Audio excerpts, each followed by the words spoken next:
since he said it last year, but last year he introduced me as the guy who said that his legs were sexy. So, yeah. And because he says I hate him because he's beautiful. Okay, that's true. Let him think whatever he wants. No. The Lord be with you. And also with you. That's kind of quiet. The Lord be with you. And also with you. Look at that energy there. That's great. So, congregants of St. John's, thank you for welcoming us young adults to worship with you on this beautiful Sunday morning. It's truly been a remarkable weekend for the Calllings participants, and your wonderful hospitality has made this retreat very special. Martin did a great job of describing what Calllings is all about, but if you haven't heard of it before, I describe it as an empowering retreat that gives young adults the tools and experiences to be able to listen to God's call in our world. I like to label these sort of moments of listening to God's call as the Samuel moments, the moment when Samuel realizes that the Lord is talking to him and not Eli. The moment where he responds saying, "Speak, Lord, for your servant is listening." In that moment, Samuel intently listens for God's voice and does not mistake it for Eli's voice.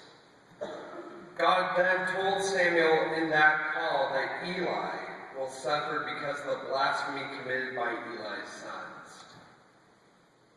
Samuel was intensely listening for what he was being called to do, but not without struggle. Much like Samuel's experience, I believe from the Calllings retreat, our ears have been opened to listen to what God is calling us to do in our own lives.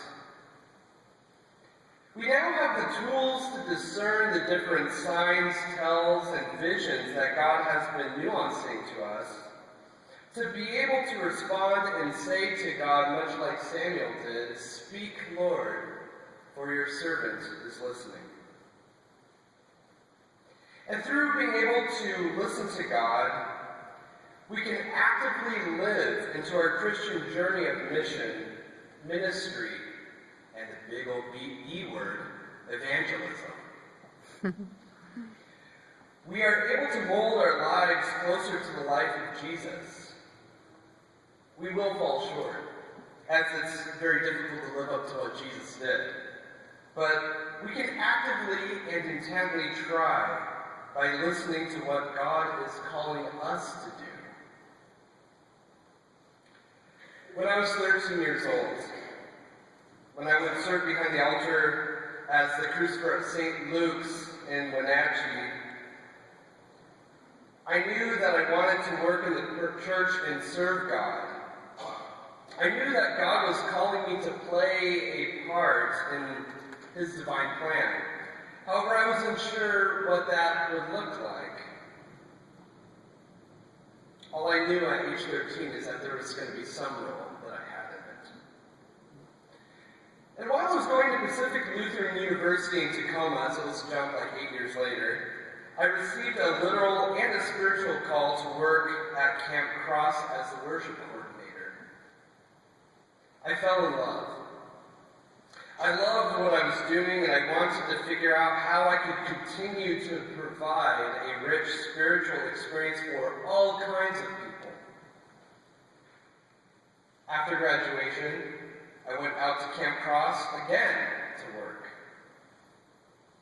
But soon that summer came to an end, and I was unsure what I was going to do next. I was recommended to contact Father Bill up at St. Stephen's Episcopal Church on 57th to work as their youth minister. I was hired. And at that moment, I thought the struggle for listening to God's call was over, but I was so wrong. After a couple of months, I couldn't feel God's presence in my life. I responded to a call. But I was struggling more than I ever had before with my own spirituality and my belief. I needed help to get out of my confusion and to recharge myself spiritually, but I was unsure about how I could do that. I wasn't able to make it to the 8 a.m. service because I'm, still sleeping in bed. And at the 10:15 service, I'm leading godly play. So I wondered, how could I work in the church and lose my connection with the divine? How could I restore my connection with God? I talked to Father Bill Osborne, and I realized that it was important for me to take a chill pill, to relax. Take a step back from the work and begin to center myself on my own spirituality. The first thing he recommended was for me to establish my own personal spiritual community at the church. So I started going to the 5 o'clock service on Saturday evenings, and what I realized from joining that specific community is that when one listens to his or her calling from God, it is necessary to be spiritually fulfilled, recharged, and the only way to do that is to have the support of a community. Communities can provide a support system to help us discern the causes of our struggles, learn how to live out our missionary identity through ministry and evangelism, and acting upon our calling while being supported by a very specific community. Now, for me, this was the 5 o'clock church family at St. Stephen's. But for many others, this could be a different community, a very different community.